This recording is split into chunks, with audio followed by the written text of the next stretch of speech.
Hi, I'm Marty Nemko. I grew up in the Jewish tradition in which expressiveness was encouraged. In contrast, this year I've read 3 books presenting the opposite.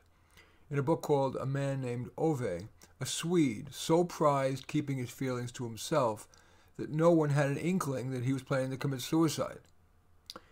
The books IQ-84 and Geisha showed the Japanese culture's veneration of restraint as well. Some of expressiveness, or restraint, may be genetic, cultural, and, in either case, resistant to dramatic change, but doubtless some volition remains. So, in the service of your considering whether to become more or less expressive, maybe it's useful for me to list here some of restraint's and expressiveness's advantages, and then some tips on how you might go about changing.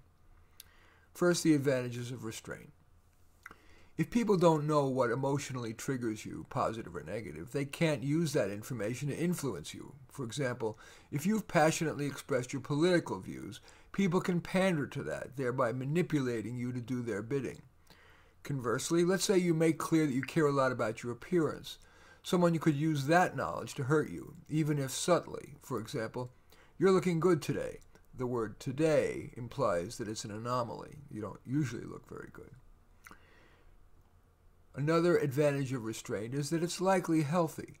True, some people believe that leaving feelings bottled up is unhealthy, but expressiveness, and certainly expressiveness of anger, can be dangerous. And a final advantage of restraint is restraint creates mystery. If you're quick to express what you're thinking and feeling, it's easy to be taken for granted. It's all out there. But if you're restrained, you're more likely to evoke reactions such as, "I wonder what he or she is thinking," and even, "I'd better try harder to please that person because I can't tell what he or she is feeling." Now, 4 advantages of being expressive. Expressiveness is more authentic. You're revealing the real you, not just the veneer. It tends to be fun. It's freeing to let her rip. That can evoke similar behavior in others, thereby stimulating a vigorous exchange. You're more likely to get feedback. Saying what you think and feel, even when potentially risky, allows you to get reactions that you may find helpful or at least more interesting than if you limit your statements to the tepid and your facial expressions to the neutral. You may make a bigger difference. Sharing your opinions may educate and even enlighten. Now some tips for becoming more restrained, if you'd like to do that. First, recall at least one instance in which you paid a price for letting a rip, and then write it or them down, and at least for one day, each time you're about to drink something, first paraphrase aloud what you've written. Picture a benefit of restraint, maybe one of those that I've mentioned above that's most compelling to you. With a friend, role-play a restrained person that you know personally or whom you admire in a book, TV show, or movie.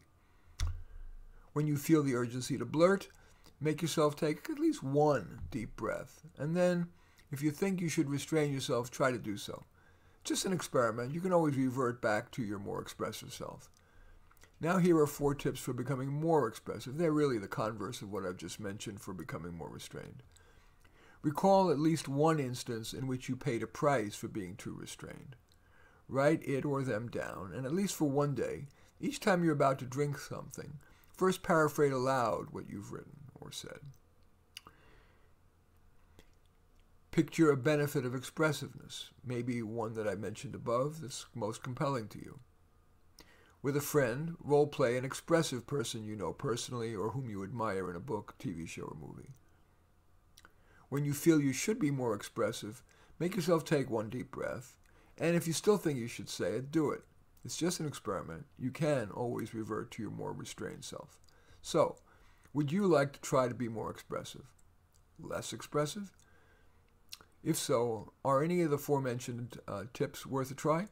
In any event, I do thank you for watching. I am Marty Nemko. I welcome your thumbs up, accept your thumbs down.